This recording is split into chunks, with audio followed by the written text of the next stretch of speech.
하나님 말씀 봅니다. 하나님 말씀 시편 18편 1절에서 15절까지 보도록 하겠습니다. 시편 18편 1절에서 15절까지 같이 읽겠습니다. 나의 힘이신 여호와여, 내가 주를 사랑하나이다. 여호와는 나의 반석이시요 나의 요새시요 나를 건지시는 이시요 나의 하나님이시요 내가 그 안에 피할 나의 바위시요 나의 방패시요 나의 구원의 뿌리시요 나의 산성이시로다. 내가 찬송받으실 여호와께 아뢰리니 내 원수들에게서 구원을 얻으리로다. 사망의 줄이 나를 얽고 불의의 창수가 나를 두렵게 하였으며 스올의 줄이 나를 두르고 사망의 올무가 내게 이르렀도다. 내가 환난 중에서 여호와께 아뢰며 나의 하나님께 부르짖었더니 그가 그의 성전에서 내 소리를 들으시며 그의 앞에서 나의 부르짖음이 그의 귀에 들렸도다. 이에 땅이 진동하고 산들의 터도 요동하였으니 그의 진노로 말미암음이로다. 그의 코에서 연기가 오르고 입에서 불이 나와 사름이여 그 불에 숯이 피었도다. 그가 또 하늘을 들이우시고 강림하시니 그의 발 아래는 어두캄캄하도다. 그룹을 타고 다니시며 바람 날개를 타고 높이 솟아오르셨도다. 그가 흑암을 그의 숨는 곳으로 삼으사 장막같이 자기를 두르게 하시며 곧 물의 흑암과 공중의 빽빽한 구름으로 그리하시도다. 그 앞에 광채로 말미암아 빽빽한 구름이 지나며 우박과 숯불이 내리도다. 여호와께서 하늘에서 우레소리를 내시고 지존하신 이가 음성을 내시며 우박과 숯불을 내리시도다. 그의 화살을 날려 그들을 흩으시며 많은 번개로 그들을 깨뜨리셨도다. 이럴 때에 여호와의 꾸지람과 콧김으로 말미암아 물밑이 드러나고 세상의 터가 나타나도다. 아멘. 이 시편 역시 다윗의 시편입니다. 1절 위에 그 위에 있는 표절을 보시면 아시듯이 다윗이 그의 원수들과 사울의 손에서 건져주신 날에 하나님께 아뢰는 노래입니다. 즉 다윗이 이스라엘의 왕에 등극한 날에 지난 날들을 돌아보며 하나님께 감사를 올리고 있는 시편입니다. 다윗이 하나님에 의해서 이스라엘의 새로운 왕으로 기름 부음 받은 지가 10년 전인데 그 10여 년 동안 그는 간접적으로 극심한 핍박에 시달리면서 국내는 물론이거니와 국외로 유랑 생활을 해야만 했었습니다. 그러다가 마침내 모든 정적들과 원수들로부터 구원받고 그 옛날 하나님께서 기름 부으심의 그 약속대로 이스라엘의 왕으로 등극하게 하신 하나님을 향해 터져나오는 감사와 찬양을 노래하고 있는 시가 이 18편입니다.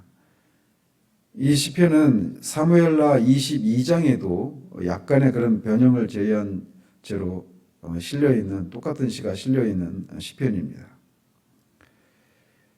한번 생각을 해보십시오. 다윗은 한낱 목동이었습니다. 그 목동이 감히 어떻게 한 나라의 왕이 되리라고 스스로 그런 생각을 품기나 했었겠습니까? 그런데 하나님께서 그런 목동이었던 자신을 택하시고 기름 부으시고 이스라엘 백성 전체의 목자로 삼으셨고 그리고 눈동자처럼 그를 지키시다가 약속대로 왕에 등극하게 하신 그 하나님의 절대적이고 전능하시고 공의로우신 구원자 되신 하나님을 이렇게 감격스럽게 찬양을 올리고 있는 겁니다. 그런데 우리가 기억해야 될 것은 다윗의 찬양은 단순히 다윗 개인의 찬양이어서는 안 됩니다. 왜냐하면 다윗에게 일어난 이 개인적인 이 일은 구속사적으로는 다윗의 후손이시면서 또 동시에 다윗의 주님이 되시는 다윗의 후손으로 오신 우리 주 예수 그리스도를 통해서 완성된 그것을 예피하고 있기 때문에 그렇습니다. 다윗 언약의 핵심은 네 왕위가 영원할 것이다 라고 하는 것입니다. 그래서 다윗의 후손으로 오신 하나님의 아들 우리 주 예수 그리스도께서 그의 사심과 죽으심을 통해서 그리스도의 왕국을 이루셨죠. 그리고 왕이 되셨고 그 그리스도의 왕 되신 그리스도를 통해서 그리스도를 믿음으로 우리가 그 왕국 백성이 될 수 있었던 겁니다. 따라서 이스라엘의 한 나라의 왕으로 앉아 있게 된 것보다 하나님 나라의 왕국에 들어가는 하나님의 백성이 된 것이 더 크고 영광스러운 그런 은혜라고 하는 것을 우리가 생각할 때 다윗이 하나님께 올리는 이 찬양보다 우리가 또 하나님 나라에 들어가서 새 노래로 이렇게 우리의 인생을 돌아보면서 하나님께서 우리 인생 가운데 어떻게 크신 은혜를 베푸셨는지, 얼마나 신실하셨는지, 얼마나 그분은 공의로우셨는지 이거를 감격스럽게 찬양할 것을 우리가 찬양하게 될 것을 우리가 생각할 필요가 있습니다. 이렇게 구속사적인 축복에 대한 확신과 그런 확신에 대한 확신에 근거한 찬양의 열정을 가진 자만이 우리가 나중에 살펴볼 29절에서처럼 내가 주를 의리하고 적군을 향해 달리며 내 하나님을 의지하고 담을 뛰어넘나이다 라고 하는 고백을 할 수 있는 겁니다. 즉 내가 그리스도로 말미암아 분명히 하나님 나라에 안전하게 들어갈 것이라고 하는 그런 확신을 가지고 있는 사람만이 미지의 이 세상 속에서 적군을 향해서 하나님을 의지하고 적군을 향해서 우리의 적들을 향해 싸울 수 있는 그런 힘이 나오는 겁니다. 이 땅을 지나는 성도는 신자 안에 있는 죄와 육신, 신자 밖에 있는 세상과 사탄을 향해서 전투하며 이 땅을 지나가게 되어 있어요. 그런데 그런 싸움을 싸울 수 있는 근거는 무엇이냐? 그리스도로 말미암아 우리가 분명히 하나님 나라에 들어갈 것이다 라고 하는 그 확신에서 이런 싸움이 가능하게 되는 것이죠. 그렇기 때문에 다윗은 여호와가 자신의 힘이라고 외치며 시를 시작합니다. 신자가 싸워야 할 방금 말씀드린 그 안팎의 적들과의 싸움에서 신자가 가지고 태어난 그런 자연적인 힘과 능력은 아무짝에도 쓸 수가 없습니다. 하나님의 전신갑주로 무장하고 하나님이 주시는 그 힘을 의지해서만 이런 싸움을 싸울 수가 있는 것입니다. 그래서 다윗은 나의 힘이신 여호와여 내가 주를 사랑하나이다 라고 고백을 하고 있는 겁니다. 여기서 다윗이 하나님을 여호와여 내가 주를 사랑하나이다 라고 할 때 그 사랑한다라고 하는 단어가 하나님께서 인간을 사랑하신다라고 하실 때 사용되는 단어인데 다윗이 이렇게 하나님을 사랑한다라고 노래함으로써 그가 하나님을 얼마나 하나님과의 그 관계 속의 친밀함을 누리고 있는지를 표현하고 있는 겁니다. 그에게 있어서 하나님은 이런 분이셨습니다. 여호와는 나의 반석이시오 나의 요새시오 나를 건지시는 이시오 나의 하나님이시오 내가 그 안에 피할 나의 바위시오 나의 방패시오 나의 구원의 뿌리시오 나의 산성이시로다. 시인에게 있어서 여호와는 반석이시오 요새시오 바위시오 방패시오 구원의 뿌리시오 산성이신 분이십니다. 이 용어는 다양하지만 공통적으로 하나님이 그의 구원자가 되신다라고 하는 고백입니다. 그는 지난 10여 년 동안 계속되던 환난과 위험을 만났을 때마다 그는 이렇게 구원자 되시는 하나님께 피했고 그분만을 의지했습니다. 그리고 그럴 때마다 하나님은 그를 구해 주셨습니다. 특별히 그는 여호와가 자신의 하나님이시라고 고백합니다. 스스로 계시는 하나님, 모든 만물의 존재의 기원이 되시고 모든 만물을 붙들고 계시는 그 하나님, 그 여호와가 스스로 계시는 여호와가 자신의 하나님이라고 고백을 하고 있습니다. 여호와가 자신의 하나님이심을 고백할 수 있는 인생은 얼마나 복된 인생일까요? 우리가 그리스도 안에 있는 우리들이 바로 이런 복을 누리고 있는 사람들입니다. 내가 찬송받으실 여호와께 아뢰리니 내 원수들에게서 구원을 얻으리로다. 그는 이렇게 하나님이 자신의 구원자가 되신다라고 하는 것을 확신하고 있기 때문에 그 구원자 되신 하나님께 자신이 환난을 만날 때마다 하나님께 아뢰면 반드시 그가 원수들에게서 구원을 얻을 것을 확신하고 이렇게 찬양을 하고 있는 겁니다. 이 아침에도 우리는 이런 확신 가운데 나아가야 할 것입니다. 하나님이 내가 처한 이 모든 환난 가운데서 나를 구원해 주실 것이다 라고 하는 그런 확신 말이죠.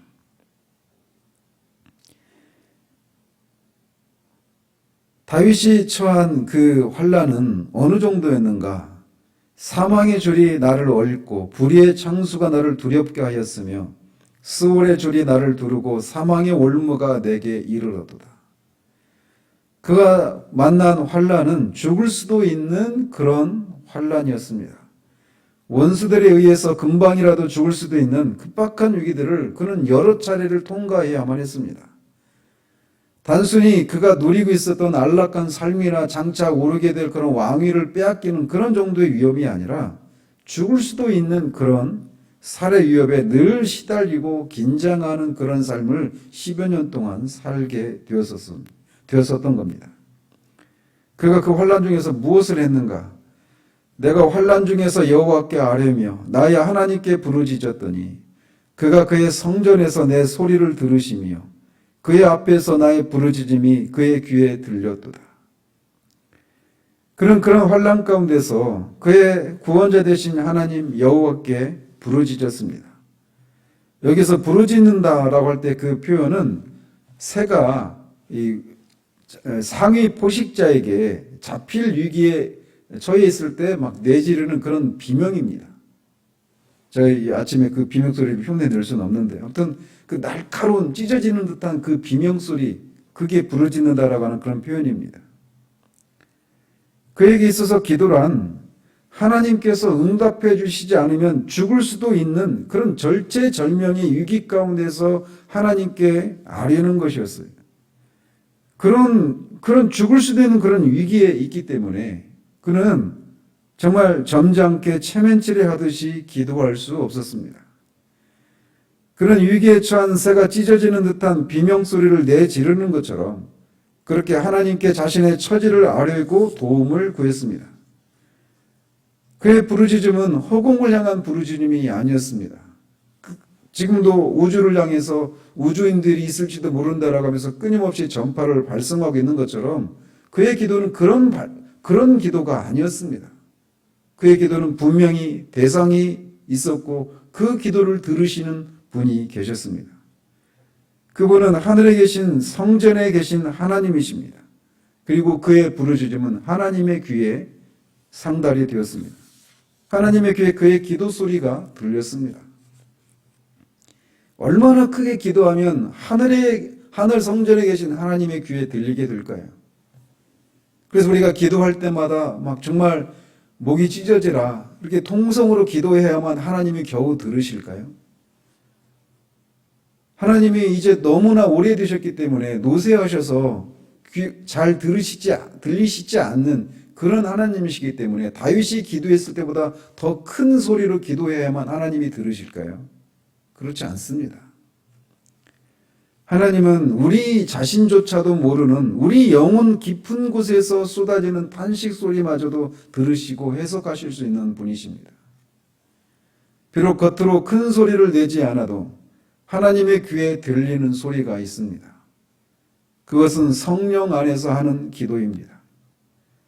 우리가 그리스도로 말미암아 성령 안에서 하나님 아버지께 나아갈 수 있는 것이 루이 존스가 말하듯이 에베소서의 최고의 그 핵심이다, 클라이막스라고 말을 했던 것처럼 기도가 바로 그런 것입니다. 우리가 기도할 때마다 그리스도의 이름을 의지해서 성령 안에서 성령으로 하는 기도를 할 때마다 그 소리가 크게 들리지 않는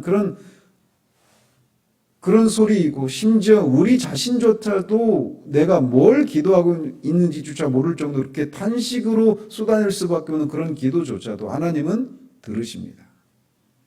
우리 기도가 늘 이런 기도여야 합니다. 성령 안에서 하는 기도 말이죠. 이하 그 15절까지 해서 시인은 그의 기도를 들으신 하나님께서 하늘 성전에서 강림하셔서 원수들을 물리치고 또 동시에 시인은 구원하시는 장면을 시적으로 묘사하고 있습니다. 이에 땅이 진동하고 산들의 터도 요동하였으니 그의 진노로 말미암음이로다. 하늘 성전에서 다윗의 그 부르짖는 그 소리를 들으신 하나님이 일어나셔서 원수들을 물리치고 다윗을 구원하시기 위해서 강림하시는 그 장면을 묘사하고 있는데, 그렇게 하실 때 땅이 진동하고 산들의 터도 요동했고 그의 진노로 말미암아 땅과 산들의 터가 요동했다라고 말을 합니다. 땅과 산들도 자신을 존재하게 하신 창조주 하나님께서 원수들을 심판하시기 위해서 진노하시며 강림하시는 모습을 가만히 볼 수 없었습니다. 흔들리지 않는 것의 상징인 땅과 산들이 진동하고 요동하는 것을 통해서 원수들을 심판하시기 위해서 강림하시는 하나님의 진노의 무서운 기세를 이렇게 생생하게 묘사하고 있습니다. 그의 코에서 연기가 오르고 입에서 불이 나와 사름이여 그 불에 숯이 피었도다. 이런 표현은 하나님께서 자신의 백성들을 핍박하는 원수들을 향한 하나님의 진노가 얼마나 큰지 묘사하고 있는 것입니다. 그래서 마치 하나님이 분노를 이기지 못하시고 씩씩대면서 분노의 열기를 막 그렇게 뿜어내고 있는, 이런 시각적으로 그렇게 묘사하고 있는 겁니다. 그런 하나님의 손에 빠져들어가는 것은 얼마나 두려운 일일까요? 하나님은 당신의 눈동자와 같은 하나님의 백성들의 원수가 자신의 원수로 여기시고 그들을, 하나님 백성들의 원수를 자신의 원수로 여기시고 그들을 향해서 분을 이기지 못하시고 이렇게 진노하십니다. 그러나 이렇게 자신의 원수들을 향해서는 이렇게 코에서 막 그 뜨거운 열기가 나오듯이 그렇게 분노를 이기지 못하시는 하나님이시지만, 하나님의 백성들을 향해서는 스바냐 3장 17절에 있는 것처럼 기쁨을 이기지 못하십니다. 하나님의 백성을 향한 하나님의 태도와 원수들을 향한 하나님의 태도는 극과 극입니다. 그가 또 하늘을 들이우시고 강림하시니 그의 발 아래는 어두캄캄하도다. 그룹을 타고 다니시며 바람 날개를 타고 높이 솟아오르셔도다. 하늘을 들이우신다라고 하는 것은 구름으로 하늘을 덮으시고 강림하신다라고 하는 것을 의미합니다. 이것은 하나님의 초월성을 상징하는 장면들인데, 출애굽기에서도 보면 시내산에 하나님이 강림하실 때 그는 흑암 가운데 임하십니다. 왜냐하면 하나님을 보고 살 자가 없기 때문에 하나님이 구름으로 자신의 모습을 감추시고 그렇게 강림하십니다. 구름으로 가려졌기 때문에 하나님의 발 아래는 어두캄캄합니다. 그리고 그룹을 타고 다니신다라고 하는 것은 에스겔서에서 묘사하고 있는 것처럼 그런 것을 연상하는 장면인데, 또 하나님이 바람 날개를 타고 높이 솟아오르셔도다 이렇게 묘사하고 있는 것은 마치 독수리가 땅에 있는 먹이를 낚아채기 위해서 공중에서 바람을 타고 바람을 가리고 쏜살같이 내려오는 것처럼, 그렇게 하나님이 원수들을 심판하시기 위해서 신속하게 임하시는 장면을 묘사하고 있는 겁니다. 그가 흑암을 그의 숨는 곳으로 삼으사 장막같이 자기를 두르게 하시며 곧 물의 흑암과 공중의 빽빽한 구름으로 그리하시도다. 이렇게 하나님의 초월성에 대해서 언급한 10절에 의해서 죄된 인간들이 결코 범접할 수 없는 하나님의 절대적인 거룩함과 어미함을 이렇게 묘사하고 있는 겁니다. 이 장면 역시 출애굽기 19장 시내산에서 강림하시는 이 장면을 연상하게 하고 있습니다. 그 앞에 광채로 말미암아 빽빽한 구름이 지나며 우박과 숯불이 내리도다. 이 빽빽한 먹구름 사이에서 번개가 번뜩이고 우박이 내려 쏟는 그 상황에 대한 묘사를 통해서 악인에게 징벌을 내리시는 하나님의 심판이 철저하고 맹렬함을 나타내고 있는 겁니다. 그리고 이 우박과 숯불은 출애굽기 과정에서 바벨론의 애굽에 재앙을 내리셨을 때 그 우박과 숯불이 불이 동반된 그런 재앙이 있었던 것처럼 다윗의 대적자에게 임한 하나님의 혹독한 심판을, 징벌을 묘사하고 있는 겁니다. 여호와께서 하늘에서 우레소리를 내시고 지존하신 이가 음성을 내시며 우박과 숯불을 내리시도다. 번개가 번쩍인 후에 그 다음에 우렁찬 그런 우레소리가 천둥소리가 들리게 되는데 그 천둥소리를 하나님의 음성에 비유하고 있습니다. 그래서 하나님의 위엄을 더욱 강조해서 묘사하고 있는 것이죠.